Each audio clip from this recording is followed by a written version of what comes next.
The bright studio lights of the Lorraine morning show glowed warmly, but behind their soft shimmer, an unmistakable tension brewed. Producers hurried across the set, adjusting cameras, fixing microphones, whispering last-minute instructions. Today's guest was no ordinary visitor. Prince Harry, the man who never stepped into a room quietly, at least not anymore, was scheduled for a live interview.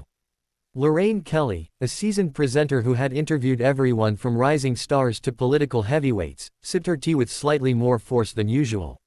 She wasn't nervous. Lorraine never got nervous, but she could sense when a guest came in with an agenda. And Harry, according to the producers, had arrived unusually early, pacing the hallway, looking restless. As the show cut to a commercial break, Lorraine stood up from her seat, smoothing the creases on her pink blazer. "All right, team," she said, clapping once. "Let's make this smooth. He's here to promote his charity work. Keep the questions balanced, respectful, and let me steer if he gets prickly." The floor manager nodded. "He seems in a mood, Lorraine. Just be ready." "I always am," she replied. Moments later, the signature theme music faded. The cameras rolled. The red lights blinked. Live. Lorraine flashed her trademark warm smile. "Welcome back, everyone. We have a very special guest with us today, the Duke of Sussex himself, Prince Harry. He's here to talk about his new mental health initiative and upcoming projects." "Harry, lovely to have you on." Harry offered a polite smile, but it didn't quite reach his eyes. "Thanks, Lorraine. Appreciate it." At first, everything flowed naturally. They discussed the charity, the importance of emotional well-being, and the success of his recent community project. But Lorraine, ever the professional journalist, slowly transitioned into what viewers at home wanted to hear. "So, Harry," she began gently, "many people have been talking about the recent documentary you released. Some say it paints the royal family in a harsher light than before. Do you feel there's still tension between you and them?" A small muscle twitched in Harry's jaw. "I didn't paint anything harshly," he said, sitting straighter. "I told the truth. My truth." Lorraine sensed the shift. She nodded calmly. "Of course. But critics argue that the timing and tone were." "Critics haven't lived my life," Harry snapped, sharper than anyone expected. The studio fell silent. A cameraman glanced nervously at the producer. Lorraine kept her poise. "I understand your passion, Harry. Truly. I'm simply asking what many viewers are curious about." Harry exhaled loudly. "Curiosity is one thing, but there's always this narrative that anything I say is an attack. Why is my voice such a problem?" Lorraine blinked, surprised by the intensity. "No one is saying your voice is a problem. But when you speak publicly, especially about your family." "They're my family too, Lorraine." Harry cut in, raising his voice. "Yet everyone acts like I'm some traitor for speaking honestly." For the first time, Lorraine's expression hardened. She leaned forward slightly, lowering her voice, but the firmness in it was unmistakable. "Harry, with respect, I think you're being unfair. I've covered your life for decades. I know the good you do. But part of journalism is asking questions, even uncomfortable ones. This isn't an attack." Harry's irritation flared. "Feels like one." "Well, I can't help how it feels," Lorraine replied. "But I won't avoid doing my job." That did it. Harry threw his hands up. "You know what? I came here to talk about helping people, not to get interrogated again about my family.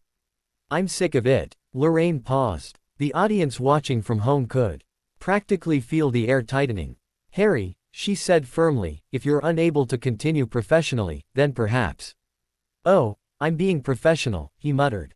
"I just won't let media push the same tired narrative." Lorraine's calm finally cracked. Her voice cut sharp as glass. "This is my show. And I decide what narrative we discuss. If you cannot respect that, then I'm afraid we cannot continue." The producer's hand froze mid-gesture. The studio fell into stunned silence. Harry stared at her, incredulous.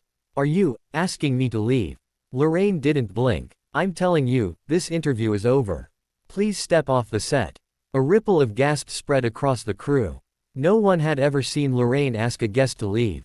Ever. Harry shook his head in disbelief, pushing back his chair as he stood. "Unbelievable," he muttered, ripping off his microphone. Lorraine turned smoothly to the camera, forcing a controlled smile. "We'll be right back after this short break." The red lights dimmed. The moment the camera cut, The room erupted, producers whisper shouting, assistants rushing to manage the fallout, Harry striding toward the exit with fiery steps. But the real explosion had only just begun. The studio corridor buzzed like a kicked beehive. Producers hurried after Prince Harry, trying to calm the situation, but he brushed past them, jaw tight, footsteps loud against the polished floor. Behind him, the tension he left behind began to thicken. Lorraine sat quietly at her desk during the commercial break, adjusting her papers with deliberate precision. Her calm exterior was a thin shell over simmering frustration. She had handled difficult interviews before, politicians, celebrities, scandal-ridden actors, but she had never had to remove a guest live on air. Not even once. The director approached her cautiously. "Lorraine, are you all right? We can cut the next segment if you need a breather." Lorraine shook her head. "No. We go as planned. If I stop now, that whole situation will swallow the show."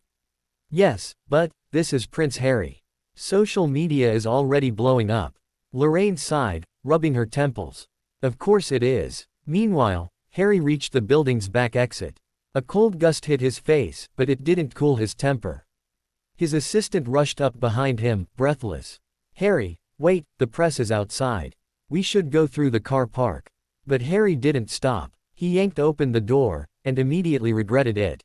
A cluster of paparazzi had already gathered, lenses snapping like gunfire. "Harry, why did Lorraine kick you out? Did you lose your temper again? Is there trouble with the royal family? Did you insult her?" Their questions piled over each other, each one louder than the last. Harry felt flashes of cameras against his eyes, blinding him.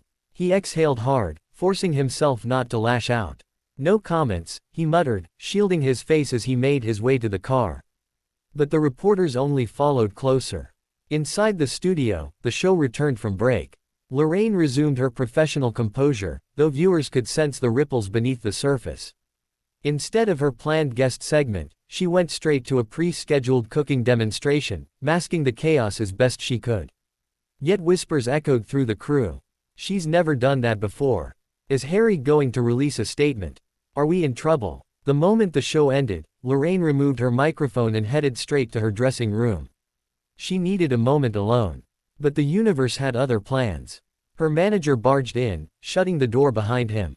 "Lorraine, we need to talk." She leaned back in her chair tiredly. "I imagine we do." He hesitated before speaking. "Social media is exploding. Hashtag Harry vs Lorraine is trending #1 worldwide. Clip of the argument is everywhere." Lorraine closed her eyes. "Wonderful. And ITV wants a statement. Preferably within the hour." "About what?" She snapped slightly. "I asked him a reasonable question. He overreacted." "I know," her manager whispered. "But he's Prince Harry. Which means everything multiplies." Lorraine took a long breath, fingers interlaced. "All right. Draft something balanced. Something calm. I won't apologize for doing my job, but I don't want to add fuel to the fire." "Good. I'll get started." As he left, Lorraine stared at her reflection in the mirror. Her face looked tired, more tired than usual. She forced a small smile at herself. What a day. Across town, Harry sat stiffly in the back of a black SUV, scrolling through his phone. His assistant sat beside him, nervous. "Harry, you might want to stop reading those." But he didn't. Comment after comment flashed across the screen. She kicked him out. Harry needs to chill. Lorraine showed real backbone. Harry was right to defend himself. This is the interview of the year. His frustration deepened. "They're twisting it again," he muttered. His assistant spoke gently. "Maybe you should release a statement. Something calm. Something that shows you weren't trying to attack her." Harry didn't reply immediately. Instead, he stared out the tinted window, watching London blur past. Finally, he said, "No. If I speak now, it'll become a war. And I'm tired of wars." But even as he said it, he knew the storm had already begun. Hours later, every major news outlet ran headlines. Prince Harry walks out of Lorraine interview. Lorraine Kelly cuts short heated clash. Royal tension erupts on live TV. Pundits debated it. Talk shows replayed it. Twitter, TikTok, and Instagram were consumed by it. The world had taken sides, again. By evening, Lorraine sat at home on her sofa, scrolling through responses. Some supported her, praising her professionalism. Others accused her of provoking him. She set her phone aside, rubbed her eyes, and whispered to the empty room. Did I do the right thing? Across the city, Harry stood on his balcony, staring at the London skyline. His phone buzzed non-stop, but he ignored it. He needed silence, just for a moment. Yet even in the quiet, one truth echoed in his mind. This wasn't over. Not by a long shot.